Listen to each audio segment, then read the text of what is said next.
Ye Gods by Tom Holt. Chapter 4. He had been walking along the diversion for about 20 minutes, whistling tunelessly and eating an apple he'd found in the bottle of his battle dress, when Jason met the Erymanthian Hydra. Since we took time out to describe virtue and luxury, let us also paint a verbal picture of the Erymanthian Hydra. You'll like this. Picture to yourself a bull, just an ordinary bull. Now paint it gold. Now remove the head. This is one we prepared before the programme, and add the head of a lion. Using a pair of long tweezers, tease out the hairs of the lion's mane and replace them with 6-foot-long hissing vipers. If you have any vipers left over, nip out the bull's tail and pop them in there. Now remove the feet, do not discard, these can be used to make a nourishing stock, and substitute for them the talons of a griffin. If you have no griffin, a hippocamp will do just as well. Garnish with the wings of a dragon, run away, terribly fast. The Erymanthian Hydra is a confounded nuisance. It eats people, and cars, and railway shunting yards. It makes disconcerting howling noises in the middle of the night, and has been known to tear open dustbin bags with its chalcedony talons. As it saw Jason approaching, the Erymanthian Hydra sniggered softly, lifted up its ghastly head, ran a comb through its vipers, and sprang out from behind its rock. "Hello," it said. "I'm the Erymanthian... Ow!" Jason sheathed his sword, lifted the monster's severed head by its still hissing locks, and looked around for a rubbish bin. Demeter, ex-goddess of the earth, sat down on the cushion recently vacated by Vulcan, blew her nose and looked at the earth. "How's he doing?" she asked. Apollo looked around, refused the offer of a freshly baked upside-down cake, and frowned. "It's hard to say," he replied, "on account of I don't know what he's supposed to be doing yet."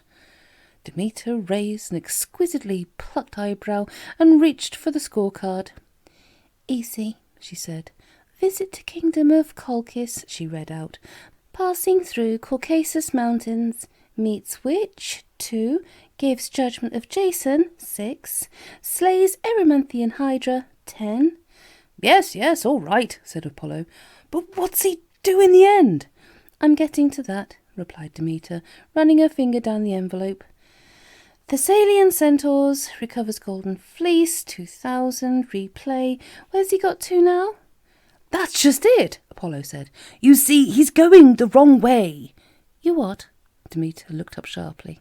"He's going the wrong way," Apollo repeated. "Look." "He can't be." "He is," Apollo assured her. "There, see for yourself." The two gods focused their eyes and zoomed in on a rocky outcrop in the Caucasus. On a low crag stood a group of well-armed Thessalian centaurs. Most of them had their arms folded. Some were tapping their hooves.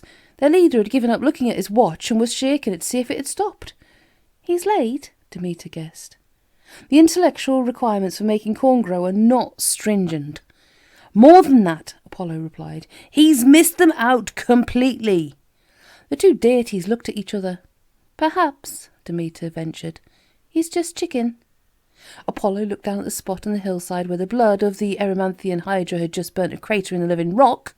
"No," he said, "I don't think that can be it. It's more as if he's, going somewhere else." Demeter raised both eyebrows this time. "But that's impossible," she said. "Well," Apollo replied, "it's very unprofessional." Demeter scratched her nose thoughtfully and, from sheer force of habit, produced 500,000 bushels of barley from behind her ear. "Never heard of such a thing," she said. "Next thing, he'll be having a mind of his own. Can't have that." "What? He can't?" "No, we can't." "Oh, I see." Apollo leaned forward and twiddled with the free-floating knob. The earth seemed to grow larger. "So where exactly is he headed?" Demeter asked. "Good question," Apollo replied. "Now, let's see." Apollo produced a pair of field glasses. "We might know that," he said, "when we've worked out where he's going." "Clever," Demeter said, impressed. "Whose turn is it, by the way?" Apollo looked up. "Do you know," he said, "I'd completely forgotten about that game. Let's see. Now, my goes over, and so it's you and—" He fell silent, and his lips were pursed. "I see," he said. Or at least it's possible, I suppose. Who is it? Guess. Demeter's forehead wrinkled like a thrice-ploughed field. You know I'm no good at guessing, she said. You'll have to tell me. Apollo said nothing, and handed her the celestial envelope. Oh, said Demeter. Oh, gosh. So what exactly was it, you're no doubt asking, that Prometheus stole from the gods and brought down to earth, presumably not hidden in the hollow stalk of a piece of fennel? It's a dark night on the slopes of Mount Olympus. The 13 Olympians are sitting round the flickering light of Apollo's tripod, on the rim of which a number of tiny three-dimensional figures made out of coloured light are scurrying about in some sort of frantic dance. From the interior of the tripod comes a faint sound of music. The gods are watching Life Wish 3. Jupiter leans back in his chair and pulls the ring on a can of nectar. Demeter emerges from the kitchen with a tray of stars in batter and advises her fellow gods to eat them while they're hot. All is for the best in the best of all possible worlds. Down below, however, on the surface of the earth, things are not quite so jolly. Far from it. In their dark caves, our earliest forefathers huddle, goose-pimpled in the smelly skins of mammoths, and nibble listlessly at drumsticks of raw mouse. There is silence except for occasional choking noises, or the elder of the tribe saying how thoroughly unpleasant all this is. Then more silence, eventually broken by another elder saying that it is true that this is unpleasant, but that being eaten by the saber-toothed tiger is probably worse. Back to Olympus. The 13th Olympian quietly gets up from his place on the sofa, puts his slippers on, and creeps away into the kitchen. From the vegetable rack he selects a suitable fennel stalk, lights a match, and pops it in. He waits for a moment until he is satisfied that the small glow of fire is thoroughly concealed, and then he tiptoes off the edge of the mountain and sprints away towards earth. He stops outside the large cave and knocks on the rock. After a while, a man in an ill-fitting goatskin comes to the mouth of the cave and peers at the stranger. "Oh," he says, "it's you again, is it?" Prometheus peers anxiously at the sky. "Yes," he whispers. "Look, piss off," says the mortal, and makes a gesture with his arm.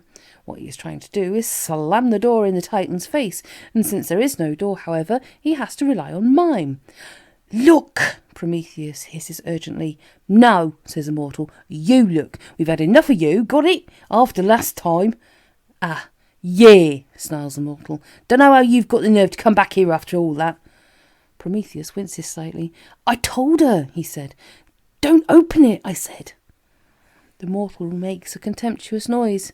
"You told her," he repeated. "Don't you know anything about women?" Prometheus shakes his head. "I did warn her," he repeated. "Pandora, I said, just leave it alone, and you expected her not to open it," said the mortal. "Yes." "When it had 'open with care, free gift inside' written on it." "Well," Prometheus flushed slightly. "All right," he conceded. "So that was a bit of an error of judgment on my part. This time, though, I promise you I'll make it up to you. Here." He thrust the fennel stalk into the mortal's hand. "What do you make of that, then?" he said eagerly. "Fennel salad," said the mortal. "Thanks a lot." "No," said Prometheus. "Just look inside it, will you?" The mortal peered inside, and then reared back, clutching his eyebrows. "Ow!" he exclaimed. "It's fire," said Prometheus, proudly. "So that's what you call it," growled the mortal, rubbing the tip of his nose. "And you know what you can do with that, my fine friend." "Wait a minute," Prometheus said. He explained about fire. He explained that with fire you could see in the dark. "I thought that was carrots," the mortal interrupted.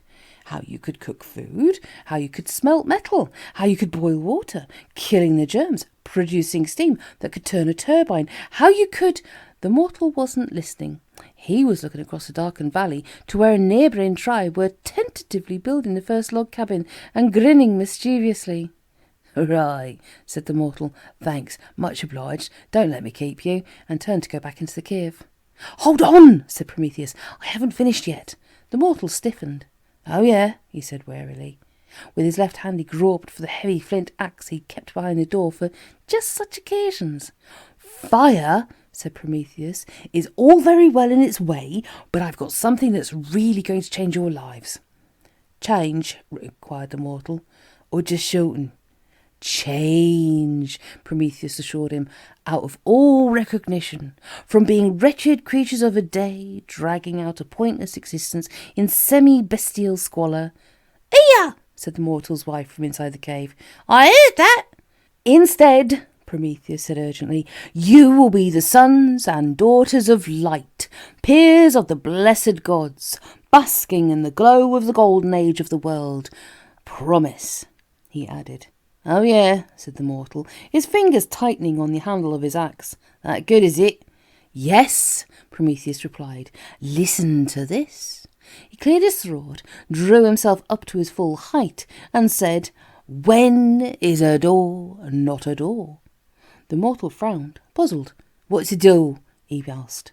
Prometheus asked himself to give himself strength. "No," he said. "Listen, when is a door not a door?" The mortal shook his head. "Dunno," he replied. "Maybe if I knew what a door was in the—" "When," Prometheus howled desperately, "it's ajar! Ha!" The mortal was about to wield the axe when something strange, something that had never happened before, started to take place inside him. It was, he remembered later, a bit like a cough, except it seemed to start in the pit of the stomach, float up into your brain, slosh around for a moment, and then come out of your mouth.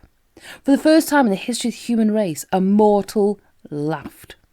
Prometheus sagged, exhausted, against the wall of the cave, while the mortal staggered about, his sides heaving with laughter. The rest of the tribe came sprinting up and stood staring at him in disbelief. That's a good one, that is," said the mortal, wiping the tears from his eyes with the back of his hand. "When it's ajar," he repeated, and dissolved into a fresh torrent of hysterical laughter. "Well," said Prometheus, "it's not that good. There's the other one about a chicken." The mortal ignored him and turned to the rest of the tribe. He spluttered. "You lot, listen to this. When is a door not a door?" The tribe looked at each other. "What's a—" one of them started to say. "When it's a jar!" roared the mortal, and quickly stuffed his hand in his mouth. There was a deadly silence. "You've been chewing on those funny leaves again," said the mortal's wife at last. "I told you, didn't I? They gave you those turns." Then, simultaneously, something clicked in the tribal consciousness. They all started to laugh. No studio audience ever found anything quite so funny. "Well," said Prometheus, backing away, "I can see you've all got the hang of that quite nicely, so I'd better be getting back. Don't bother to see me out." And that, of course, is why Prometheus was stripped of his divinity, hounded off Olympus, chained to a rock, and condemned to everlasting punishment by his fellow gods for the one crime that they could never forgive. But by then it was too late. The harm had been done. Even the great flood was powerless to eradicate the effects of Prometheus's treachery from the earth. For when the waters finally rolled back, a small pond was found clinging to the side of Mount Ararat, and eventually became the ancestor of all the Polish jokes in the history of the world. At last, after eons of enslavement and repression, mankind had found a weapon with which to fight the gods. A mere 1,000 or so years later, in fact, the gods gave the whole thing up as a bad job, as we have already heard, and retreated to the sun, where the few indigenous life forms, if that's what black and white and red all over, will simply look at you and ask if you're feeling all right. Actually, as you will have guessed, this triumph of man over gods was inevitable, ever since the third primordial thing had made up his mind to get his own back on his uppity nephews. You'll have worked out, without any assistance from the narrative staff, exactly what thing was the god of, and what it was that he inserted into each of the words when Jupiter, Neptune and Pluto weren't looking. What you may not have realised, however, is that deep down inside them, the gods still haven't given up the fight. Oh no, not quite. Not yet.